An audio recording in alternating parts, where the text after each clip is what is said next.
하나님의 말씀은 신명기 2장 9절에서 23절까지의 말씀입니다. 우리 세번역 성경으로 함께 봉독하겠습니다.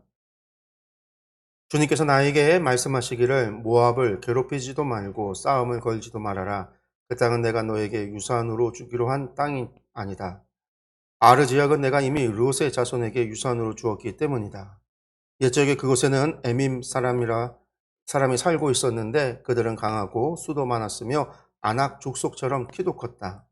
그들은 아낙 족속처럼 르바임으로 알려졌으나 모압 사람들은 그들을 불러서 에밈이라 하였다. 세일 지방에도 호리 사람이 살고 있었으나 에서의 자손이 그들을 쳐부수고 그 땅을 차지하였다. 이것은 이스라엘 백성이 주님께서 유산으로 주신 땅을 차지한 것과 같은 것이다. 이제 일어나서 세렉 게울을 건너가거라 하셨습니다. 그래서 우리는 세렉 게울을 건넜습니다. 가데스 바네아를 떠나서 세렉 게울을 건너기까지 38년 세월이 지나는 동안에 주님께서 이스라엘 백성에게 맹세하신 대로 그때의 모든 군인들이 진 가운데서 다 죽었습니다. 주님의 손이 그들을 내리쳐서 진 가운데서 그들을 완전히 멸하셨기 때문입니다. 백성 가운데서 군인들이 하나도 남김없이 다 죽은 뒤에 주님께서 나에게 말씀하셨습니다. 오늘 너는 모압 땅의 경계인 아르를 지나 암몬 자손이 사는 곳에 다다를 것이니 너는 그들을 괴롭히지도 말고 싸우지도 말아라. 암몬 족속의 땅은 내가 너에게 유산으로 주기로 한 땅이 아니다. 그곳은 내가 이미 롯의 자손에게 유산으로 주었기 때문이다. 이것도 르바임 땅으로 알려진 곳이다. 전에는 거기에 르바임이 살았는데 암몬 사람은 그들을 불러서 삼순밈이라고 하였다. 그 백성은 강하고 수도 많고 아낙 족속처럼 키도 컸으나 주님께서 그들을 암몬 사람들 앞에서 진멸시키셨으므로 암몬 사람이 그곳을 차지하고 그들 대신에 그곳에 살았다. 이는 마치 주님께서 세일에 사는 에서의 자손에게 하신 일과 같다. 주님께서 에서의 자손 앞에서 호릿 사람을 멸망시키시니 그들이 그 땅을 차지하고 오는 날까지 호릿 사람의 뒤를 이어서 거기에서 산다. 이것은 또 크레데에서 온 크레데 사람이 가사 지역에 살던 아윗 사람을 쳐부수고 그들의 뒤를 이어서 그곳에서 산 것과 마찬가지이다. 우리가 함께 나눴던 우리 오전에 나눴던 신명기 2장 9절에서 23절까지의 말씀입니다. 이 말씀 세번역 성경으로 함께 봤는데요. 이 말씀 가지고 오늘 우리가 천대에 이르기까지 복을 주시는 하나님이라는 제목으로 이렇게 좀 말씀 나누고 생각해 보며 우리 삶에 함께 적용해 보는 그런 시간을 가지려고 합니다. 우리 말씀을 다시 한번 좀 돌아보면은요. 오늘 말씀을 보면 요단 동편까지 가는 여정의 이야기가 신명기 2장의 말씀이에요. 회고 가운데. 그 중에서도 이제 오늘 9절에서 23절까지는 에서의 자손들, 그러니까 에돔 지역을 지나고 나서 만나게 되는 모압과 암몬이라고 하는 두 나라, 두 민족이 다스리고 있는 땅, 그 땅을 지나가는 것에 관한 이야기입니다. 이거는 사실은 민수기에는 자세하게 나와 있지 않습니다. 오늘 말씀에도 그렇게 자세하게 나와 있진 않아요. 단지 하나님께서 모압과 싸우지 말고 암몬과 싸우지 말라 하는 말씀이 신명기에 나오는데 민수기에는 그조차 나오지 않거든요. 민수기에는 그들이 이제 호르사인에서 아론이 죽고 난 다음에 그들이 이제 세렛강을 건너서 이제 바로 모압 지방을 지나서 아르논 계곡을 건너고 그리고 바로 이제 아모리 왕 시온이 있는 지역을 통과하게 해달라고 이제 허락을 구하는 그런 이야기로 바로 전개가 됩니다. 그리고 나서 이제 나오는 이야기가 아모리 왕 시온 그리고 이제 바산 왕 옥을 물리친 이야기, 그 뒤에 이제 모압 왕 발라 그리고 술사 발람의 이야기, 이것들이 이제 민수기에서는 주를 이루고 있는 내용들입니다. 근데 이제 오늘 말씀해 보면은 에서 지방, 이 에돔 지역을 지나고 나서 모압과 암몬을 지나가고 있는 이야기들을 오늘 말씀에 담고 있다라는 거예요. 그리고 이제 이곳을 지나가는 기준이 되는 게 뭐냐면 세렛 시내, 세렛 게울, 세렛 강이라고 불리우는 이 지역을 건너는 것을 이야기하고 있습니다. 그리고 이제 세번역 성경에는 세우 게울을 건너가라라고 말하고 있고, 옛날 이제 개역 개정 성경을 보면 세렛 시내를 건넜다라고 되어 있어서 시내, 게울 이 정도만 생각을 하거든요. 그리고 이제 동네에 있는 게울 정도 생각할 수가 있는데 그렇지 않아요. 보통 이제 세렛 강이라고 좀 그러는데 이 세렛 강이라고 하는 곳이 어떤 곳이냐면 엄청난 협곡이에요, 협곡. 수킬로에 이르는 긴 강으로 되어져 있고 깊이도 수메타 내려가야지는 협곡으로 되어져 있어서 여기를 사실 건너는 게 그리 쉽지는 않습니다. 그래서 모압과 에돔의 자연스러운 경계가 돼요, 경계가. 우리 남한강이나 여기 달천강 같은 그런 강으로 되어 있어서 이쪽에서 저쪽 건너 보이는 그 사이를 지나가는 이런 큰 강, 뭐 그렇게 되어져 있었던 게 아니라 그냥 땅이 있고 그 안으로 그냥 훅 꺼져 들어가는 협곡, 계곡이 아주 깊은 계곡이 자리 잡고 있었던 게 바로 이 세렛강이라고 불리우는 강이에요. 게다가 이제 여기는 우기 때가 돼서 비가 내리면, 그러니까 이스라엘 지역에 겨울에 우기가 돼서 비가 내리고 여름에는 건기라 비가 오지 않는데 1년 가운데 한 3개월 정도가 우기로서 비가 많이 오는데 그 비가 오는 기간에 아주 이제 강물이 급류같이 흘러가는 그런 강이 이 세렛강이에요. 그리고 이제 건기가 되면 이제 물이 없고 땅이 말라 있는 그런 협곡인 거죠.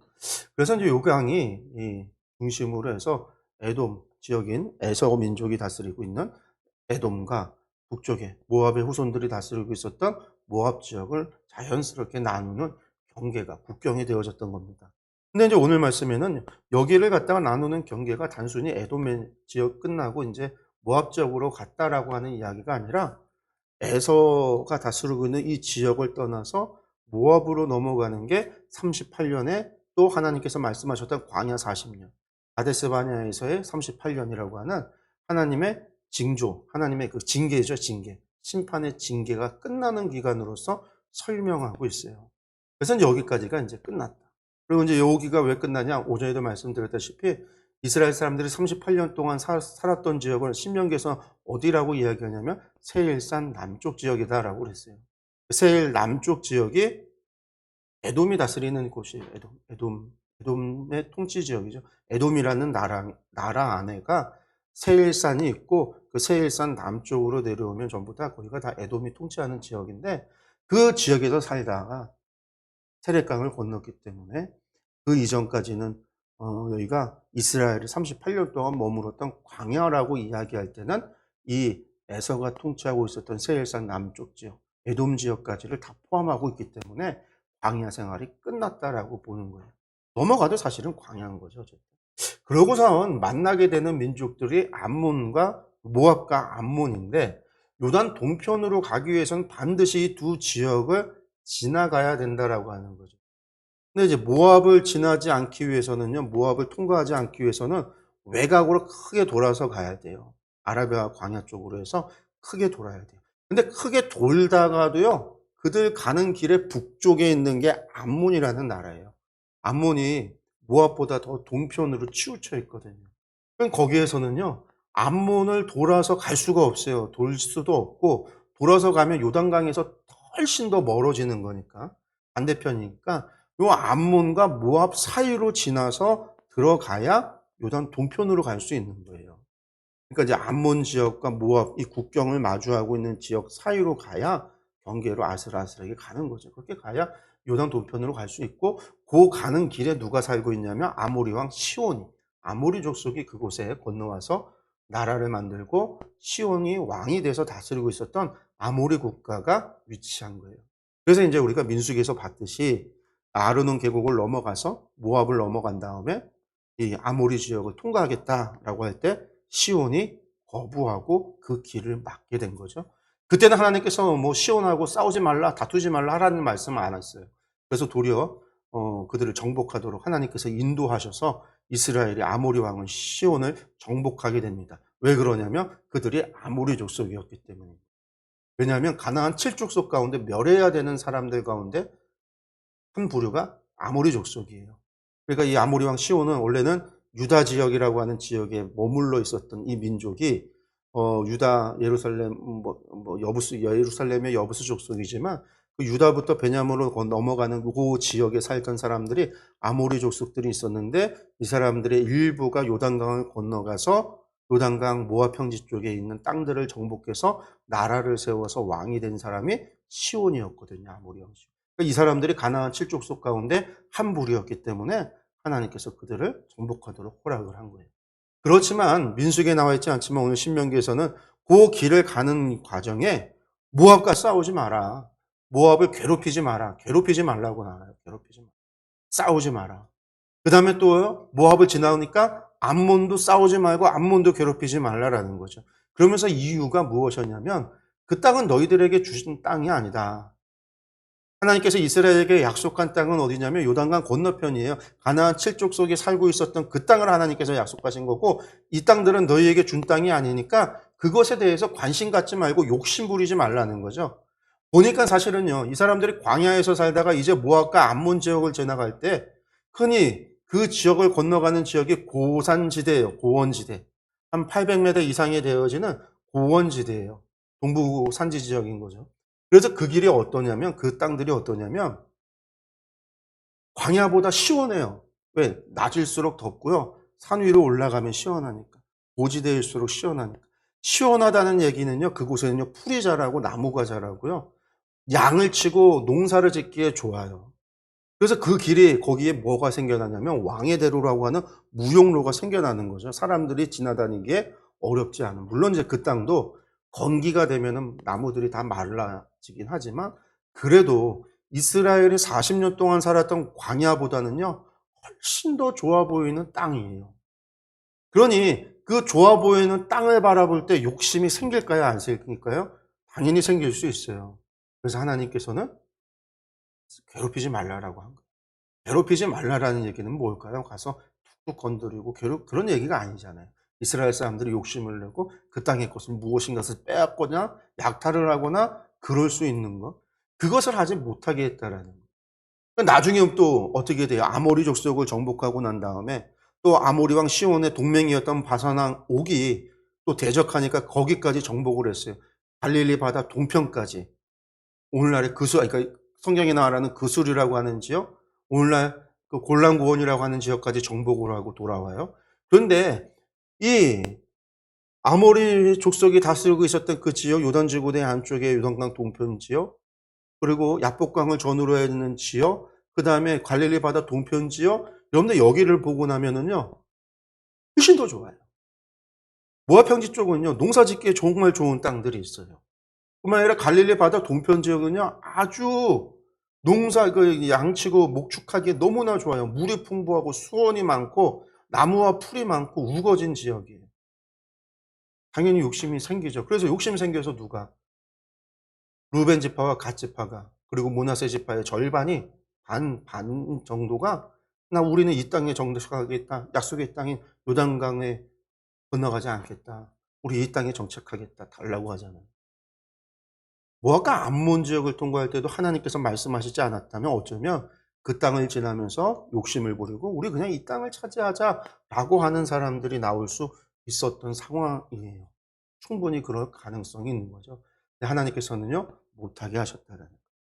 막으셨다라는 거예요. 괴롭히지 말라. 약탈하지 말라. 빼앗지 말라. 싸우지 말라. 그러니까 싸우지 않기 위해서 돌아가야 돼요. 광야로 돌아가야 돼요. 동부 광야로 돌아가야 돼요. 아라바 광야로 돌아가야 돼요. 훨씬 더 힘들고 어려운 길을 돌아가야 되는 거예요. 근데 그렇게 하는 이유가 도대체 무엇이냐? 오늘 성경에는 한 가지밖에 없어요. 그 이유는 뭐냐면 그 땅은 너희에게 준 게 아니라 내가 롯의 후예인 모압과 암몬에게 주었다라는 거예요. 내가 롯의 자손에게 주었다라는 거예요. 오늘 두 번에 걸쳐서 9절과 19절에서 말씀하는데 내가 이미 롯의 자손에게 유산으로 주었기 때문이다. 내가 이미 롯의 자손에게 유산으로 주었기 때문이다. 이렇게 말씀하고 계시다라는 거예요. 근데 우리가 그걸 생각해야죠. 오전에도 말씀드렸죠. 롯으로부터 시작해서 지금 얼마나 지났다고요. 우리가 보통 애굽에서 내려가서 종살이 440년, 460년, 400년 이야기를 해요. 400년 얘기를 하면 400년 정도 잡았다고 치고요. 광야 생활이 40년이 됐으니까 440년이 지난 거잖아요. 아브라함 때였으니까, 롯 때였으니까 거기서 또 플러스가 되는 거죠. 그래서 제가 이제 약 500년 뭐 그렇게 이야기를 하는 거예요. 거의 500년 전의 이야기예요. 하나님께서 500년 전에 롯의 두 자녀에게 이 땅을 주었다. 에서가 세일산에 갔던 게 에서의 후예가 간 게 아니라 에서가 자신이 데리고 있는 무리를 이끌고 세일산에 가서 세일에 가서 정착을 했잖아요. 그리고 난 다음에 그의 후손들이 그곳에서 정착하고 살아가면서 그 지역에 있는 사람들을 뭐라는 거. 그것을 가리켜서 오늘 하나님께서 뭐라고 했냐면 세일 지방에도 호리 사람이 있었지만 에서의 자손들이 그들을 쳐서 부수고 그 땅을 차지했다. 이게 언제예요? 에서 때요. 500년도 더 전에. 모압과 암몬도 그랬다라는 거죠. 500년도 더 전에 하나님께서 주셨다라고 하는 거. 500년이 지나서 그걸 갖다가 내 땅이라고 주장한다라고 하는 게 사실은 내가 준 거다라고 이야기하는 게 이게 정말 여러분들 왕국이라는 게 지구 역사에서 500년 이상 되는 왕조들, 나라들이 얼마나 있었냐면요. 몇 개 없어요.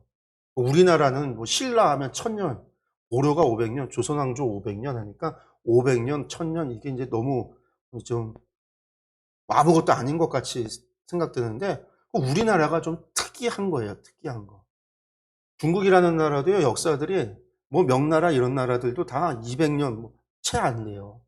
청나라, 명나라 왕조가 수없이 바뀌었잖아요. 원나라 이런 나라.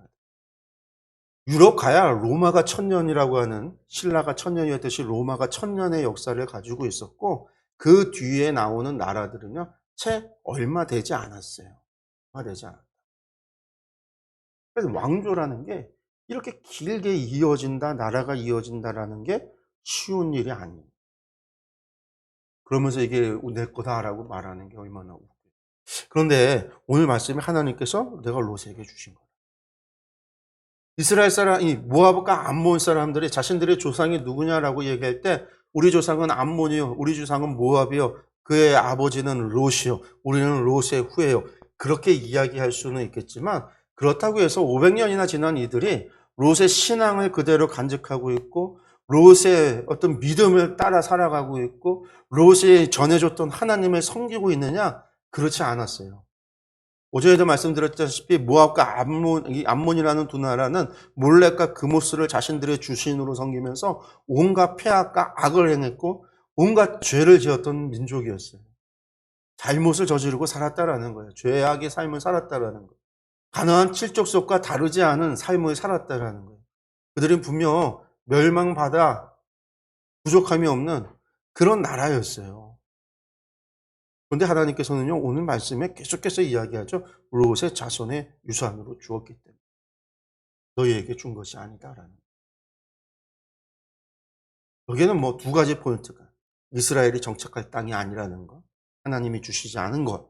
그렇기 때문에 하나님이 주시지 않은 것에 우리가 욕심부려서는 안 되고 우리가 그것에 대해서 눈을 돌릴 필요가 없다라는 그런 교훈도 얻을 수 있겠지만 또 하나는 롯의 유산이기 때문에 너희가 걷지 마. 그러면서 오늘 말씀에 그들이 그 땅을 정복하게 되어졌던 것들이 전부 다 보면 하나님께서 그렇게 행하셨다라는 거예요. 특별히 이 암몬 자손의 이야기를 하면서 무슨 얘기를 하시냐면요.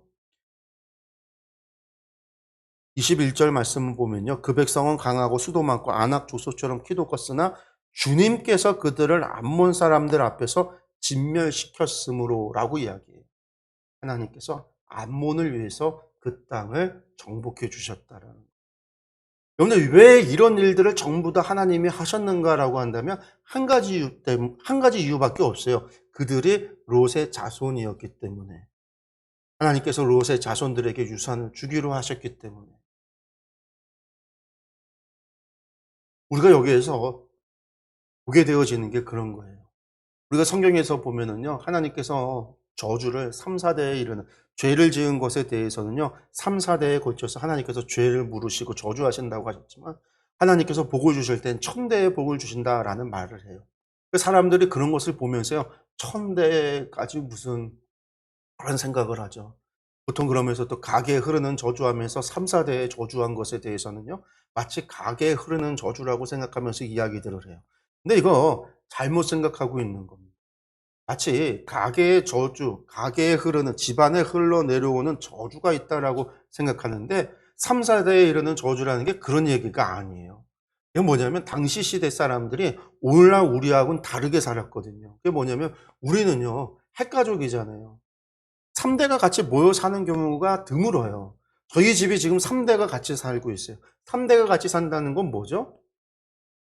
할아버지, 아버지, 자녀. 이게 3대예요, 3대.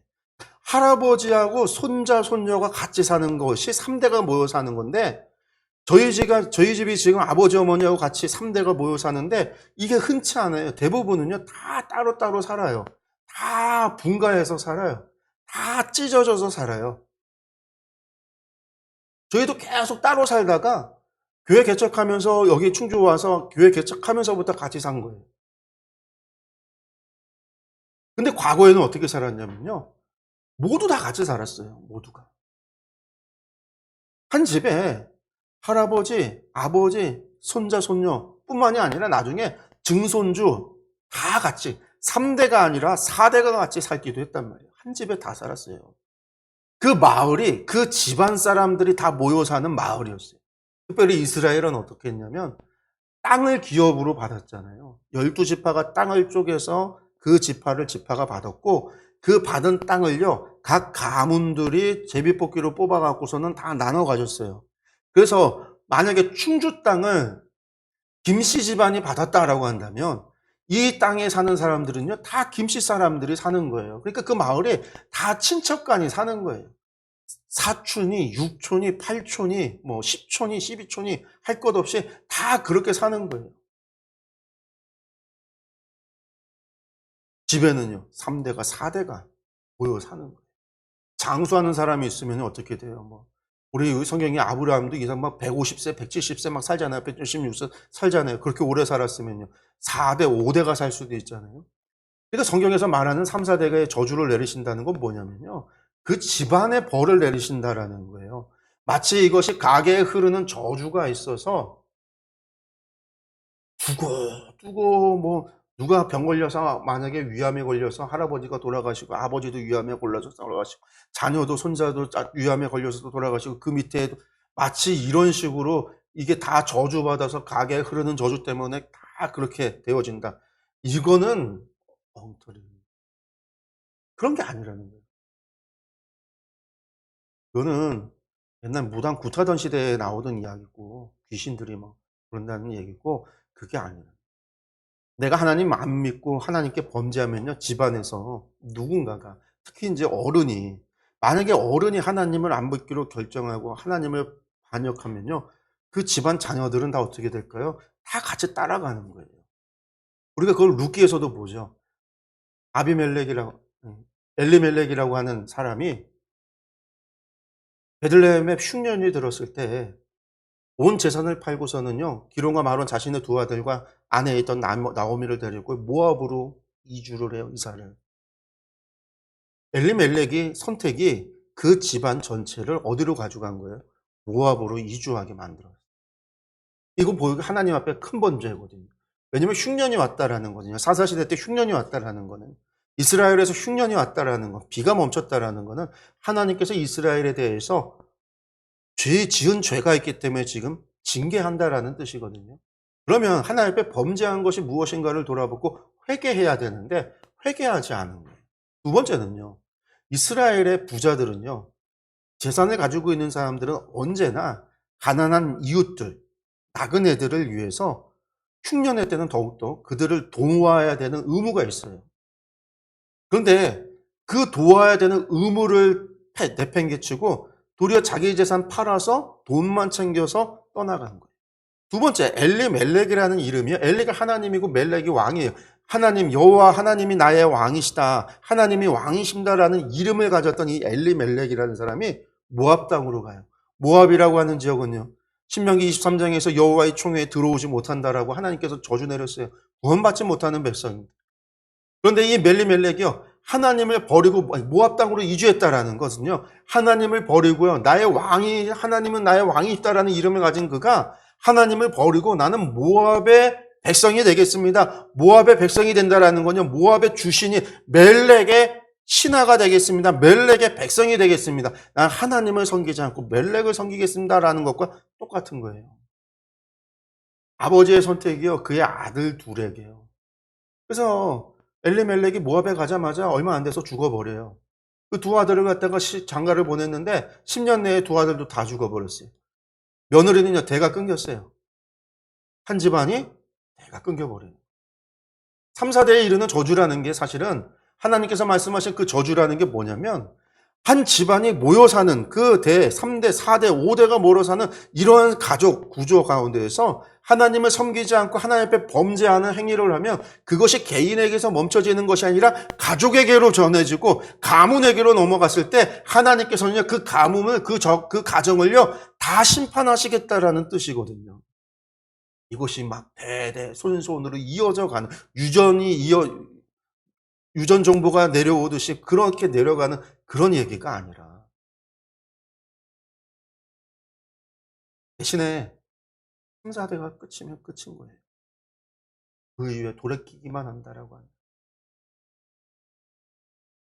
회개하기만 한다고 합니다. 우리 그거 어디서 볼 수 있어요? 야곱이 12아들 죽기 전에 12아들에게 축복을 할 때 시므온과 레위 둘째와 셋째를 앉혀놓고요. 축복을 한 게 아니라 죽기 전에 유언으로 복을 빌어주는 자리에서 둘째, 셋째 아들에게 복을 빌어주는 게 아니라 둘째, 셋째 아들을 저주를 해버렸어요. 아버지라는 사람이. 그 저주한 이유가 뭐냐면요. 옛날에 세겜 땅에 살 때 디나가 강간당하고 그 강간당한 일로 인해서 이 레위와 시므온이 둘째, 셋째가 그 세겜 사람 복수를 했어요. 그것도 거짓말로 속여갖고. 죄 없는 사람들까지 완전히 다 그 세겜이라는 성 안에 사는 사람들을 다 학살을 해버렸단 말이에요. 그것 때문에 이제 야곱이 원래는 세겜 땅에 정착하고 그 땅에 살려고 했다가 결국은 그 땅을 도망쳐서 떠날 수밖에 없었어요. 결국은 베델로 올라가고 나중에 아버지가 있는 브엘세바까지 가게 되는 건데 그 일을요 수십 년 전에 있었던 일을 기억하고요 야곱이 죽는 자리에서 저주를 내려요. 너희가 그로 말미암아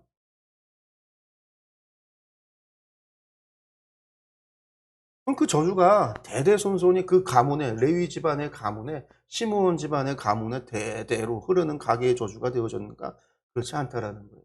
나중에 레위 사람들은 시내산에서 아론의 우상에게 절하지 않은 것으로 인해서 하나님께 택함받고 장자를 대신해서 하나님의 소유가 되어지는 복을 받게 되고 하나님 섬기는 레위 지파가 되는 거죠. 시므온 지파는요 계속해서 범죄, 실수를 해요. 시므온 지파는요 그 이후로도 많은 죄를 범해요. 특히 바알부올에서 시므온 지파 족장이었던 시므리가 고스비 사건을 일으키고 엄청난 죄를 지어서 시므온 지파 사람들이 엄청나게 많이 죽어나가요. 그래서 2차 인구조사를 보면요 시므온 지파가 10,000명 단위 이상이 줄었어요. 많은 사람이 그렇게 죽은 거죠. 가장 약한 지파, 그렇게 철저히 망가지는 지파가 됐어요. 그런데 남북으로 두 나라가 나눠졌을 때 시므온 지파가 유다 지파 남쪽에 있다가 결국 유다 지파하고 함께 살아가다가 결국 유다 왕국에 흡수되고 유다 왕국에서 시므온 지파가 살아남아요. 그래서 나중에 보면요 북이스라엘 다 멸망당해서 다 포로 잡혀갔을 때 시므온은 남아있어요. 그래서 히스기야 역대기에 보면요 히스기야 왕 시대 때 이 시므온 지파가 나와요. 그 사람들이 에돔 지역을 정복하고요. 그런 이야기들이 나와요. 나중에 바벨론 포로에 유다가 끌려갈 때 함께 포로되었다가 다시 돌아오는 그런 사람들이 시므온 지파. 가계에 흐르는 저주라고 하는 게 있어서 한 번 저주가 대대로 흐르는 저주가 있다라는 게 아니에요. 하나님의 심판이 3, 4대에 이른다라는 건 당시 가족이 그렇게 모여 있었기 때문이라는. 그런데 하나님께서 복을 주시면 1000대에 이르는 복을 준다라는 거예요. 그런데 이 복이 어떤 복이냐? 이스라엘이 복받은 이유는요 한 가지밖에 없어요. 아브라함의 후손이라는 거예요. 이스라엘이 그렇게 뭘 잘한 게 많이 있나요? 우리가 구약 성경을 보면은요 이스라엘 민족이 잘한 게 뭐가 있는가 찾아보면요 별로 없어요. 그들이 아브라함의 후손이라는 것 빼고는. 하나님께서도요 수없이 말씀하세요. 아브라함을 기억하고 이삭을 기억하고 야곱을 기억해서 너희의 선조를 기억해서 너희를 봐서가 아니라 너희를 볼 때는요 내 속이 터지고 내가 너희를 갖다가 다 쓸어 없애버려야 되는데 도대체 내가 니들 선조를 생각하면 내가 아브라함을 생각하고 이삭을 생각하고 야곱을 생각하고 내가 아브라함과 했던 약속을 생각하면 내가 또 참아야지.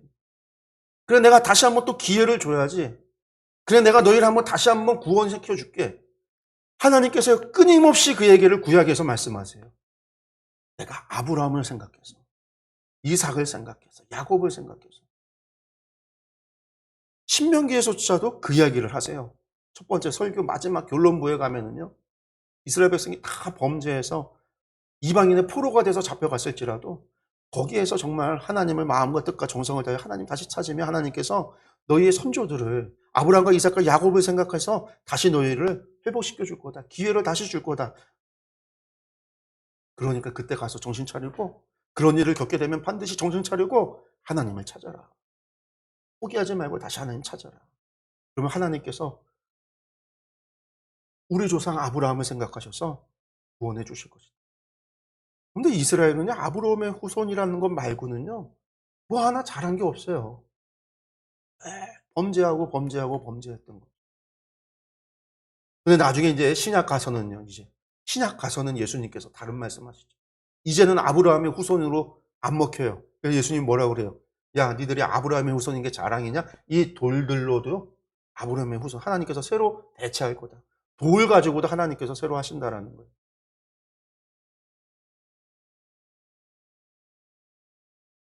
천년 하나님께서 복을 주고 복을 주셨지만 이제는 아브라함의 후손이 아니라 혈통으로가 아니라 믿음으로 아브라함의 후손이 된 자들 하나님께서 그들의 하나님이 되어 주신다라는 모압과 아몬이요 잘한 게 있느냐 없다라는 거예요. 그런데 하나님께서 지금 누구를 생각하사 롯을 생각하사 롯 때문에라는 거예요.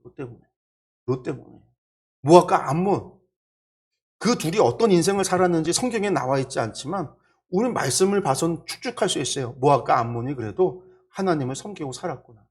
그래서 하나님께서 그 둘에게 유산을 주었구나. 하나님께서 그들에게 자손의 풍성함을 줬구나. 롯의 믿음만으로만 된 게 아니라 그 두 아들도 분명 아버지 롯에게서 하나님 섬기는 법을 배워서 하나님을 잘 섬겼겠구나. 물론 그것이 자신의 후대들에게, 자손들에게 잘 전달이 되지 않았기 때문에 결국 그들이 우상 숭배에 빠지게 되지만 그래도 그들이 잘했구나.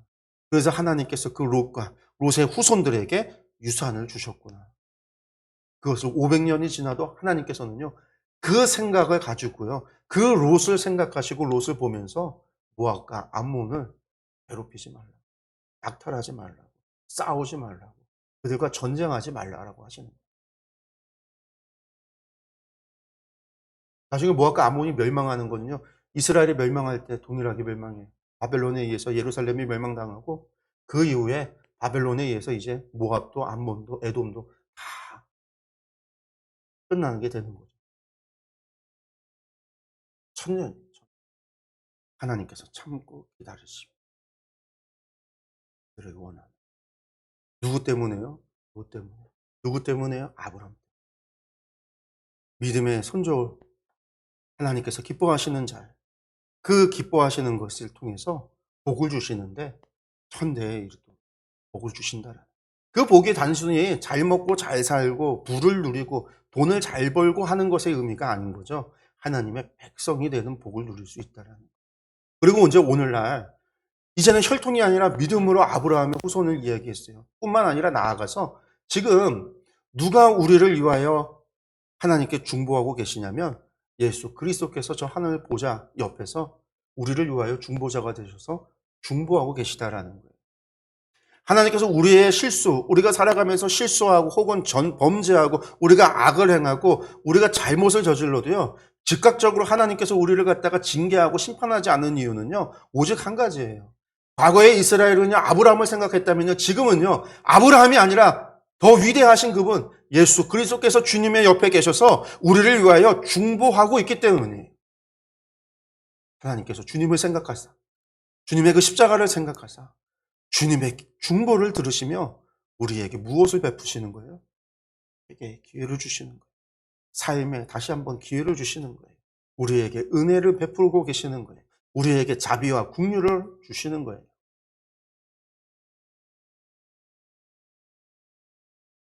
여러분들 그 하나님의 자비가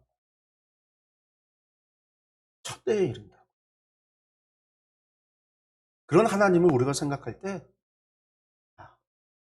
아, 그래. 하나님 그런 사람이니까 내 마음껏 살다가 또 잘못하면 회개하면 되지. 그런데 이런 삶을 가야 된다는 얘기가 아니라 우리가 하나님을 경외하고 정말 그 하나님을 믿고 살아가면서 우리의 인생을 하나님께서 책임져 주시고 인도해 주시고 붙잡아 주신다라는 것을 믿으시기 바랍니다. 하나님은 우리를 절대 포기하지 않기 때문에 우리가 포기하지 않는 이상 우리가 하나님을 믿고 하나님을 의지하기만 한다라고 한다면 우리 인생 살아가다가 물론 넘어질 수도 있어요. 실수할 수도 있어요. 유혹에 휩쓸려서 길을 벗어날 때도 있어요. 그때에도 하나님이요 우리를 버리지 않는다라는 거예요. 기다려 주신다라는 거예요. 돌아오라고 손 내밀고 계시다라는 거예요. 99마리의 양을 두고 한 마리를 찾아가듯 우리를 찾으신다라는 거예요. 우리를 위하여 중보하시는 주님께서 계시느나 하나님 결코 우리를 놓지 않는다라는 거예요. 여러분들 그 사실을 믿으시기 바라요. 그 하나님께서 우리를 붙잡고 우리와 함께 하시고 우리를 인도해 주실 겁니다. 나아가 나만이 아니라 우리만이 아니라 우리의 자녀들에게도요. 우리의 후대에게도요. 우리가 믿고 의지하고 정말 하나님께서 그렇게 하실 것을 우리가 믿는다라고 할 때 하나님께서 우리의 간절한 기도와 우리의 간구에도 응답해 주실 거라는 사실을 여러분들 기억하시기 바라요. 우리의 믿음이 천대에 이르 하나님 기뻐하시는 그것이 천대에 이르 우리가 그런 삶을 살아가는 저와 여러분들이 되기를 간절히 소망하고 그러한 복을 누리는 삶이 되어지기를 간절히 소망합니다. 기도하겠습니다.